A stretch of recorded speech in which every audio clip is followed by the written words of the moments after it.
Hello, traders. FX Pip Collector here. Today is Thursday, August 21st, and this is my analysis for the US dollar index, and we are on the daily time frame.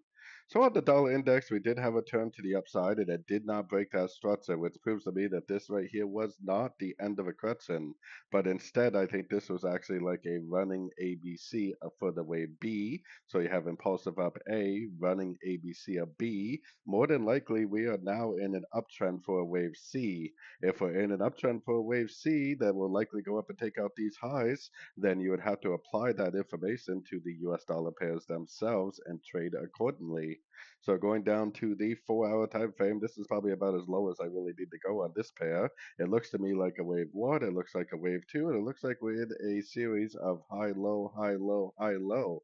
Now, if it goes to a Fibonacci retracement level and breaks that series of high, low, high, low, high, low, then that would definitely probably tell me to stop looking for longs, at least temporarily.